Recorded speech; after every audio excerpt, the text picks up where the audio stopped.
Marie-Hélène, un grand merci à toi d'être parmi nous cet après-midi pour évoquer ta participation au colloque de l'EMCC France qui aura lieu les 23 et 24 mars 2018. Ça fait, je crois, un certain nombre de colloques déjà que tu fais avec nous, hein, il me semble. Non seulement tu es une ambassadrice par rapport à ton réseau d'école, mais tu es aussi très investie dans la commission école de l'EMCC France. Est-ce que tu peux nous dire ce qui fait que tu as eu envie de t'investir à ce niveau-là ? L'EMCC, mon adhésion et je dirais mon implication dans l'EMCC France, c'est d'abord et avant tout défendre le métier de coach.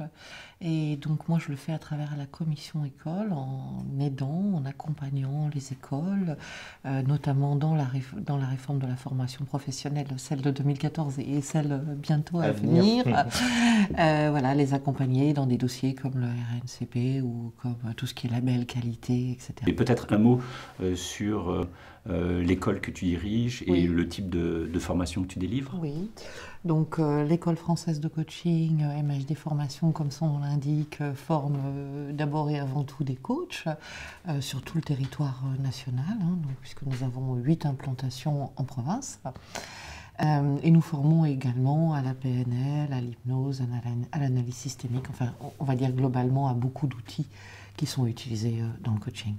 En ce qui concerne l'atelier que tu as proposé cette année pour ce colloque, alors je rappelle que le thème du colloque c'est donc l'éloge de la métamorphose, donc tu as, j'imagine, choisi le thème de ton atelier en fonction du titre du colloque. Est-ce que tu peux nous dire un mot du rapprochement que tu as fait entre l'intervention que tu as souhaitée et le thème du colloque ? Oui, mais tout d'abord, je voudrais dire que l'éloge de la métamorphose, c'est un thème qui m'a parlé tout de suite parce que j'ai coutume de dire que le changement, c'est au cœur du coaching parce que tout simplement, quand on accompagne une personne, et bien entendu, on l'accompagne généralement vers le changement.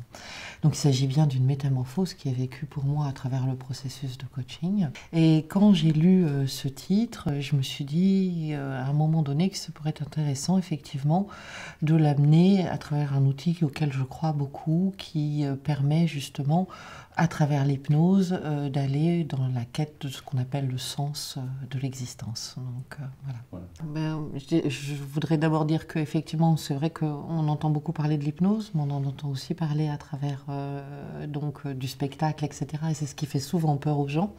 Donc là, on est très très loin, on est dans l'hypnose classique et on est très très loin du spectacle, bien entendu. Et pour moi, tout simplement, dans le coaching, l'hypnose peut très bien être utilisée comme un outil. D'ailleurs, même quand on connaît bien l'hypnose et qu'on reconnaît facilement l'état d'hypnose, on s'aperçoit que souvent, certaines questions de coach qui amènent l'introspection, amènent à un état d'hypnose léger. Je crois que c'est avec ces états de conscience modifiés que tu comptes jouer avec les participants de l'atelier. Voilà, je compte les amener effectivement en état de conscience modifié léger, à travers aussi des outils de créativité comme la musique, la danse ou ce genre de choses. Et à travers ce processus, et une fois dans cet état, tout simplement aller toucher chez eux ce qui fait sens. On retrouve tout simplement la théorie de Diels sur le fait que chacune de nos actions, de nos actes et de nos choix au quotidien sont guidés par le sens qu'on veut donner à notre existence. Donc le fait d'aller toucher ce sens qu'on a parfois un petit peu perdu, je dirais, dans l'agitation du quotidien, ce qui est vraiment important pour nous, ce qui donne du sens à notre existence, le fait de le retoucher, de le sentir et de le vivre, permet ensuite d'aligner chacune de nos actions et chacun de nos choix au quotidien.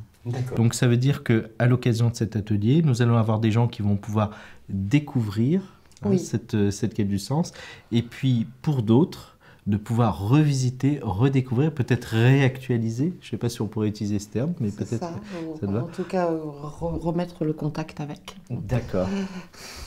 Très bien. Bah, écoute, merci beaucoup Marie-Hélène d'être venue jusqu'à nous pour nous présenter ton atelier, puis aussi en profiter pour nous parler de ton école. Et puis rendez-vous donc les 23 et 24 mars prochains. Oui.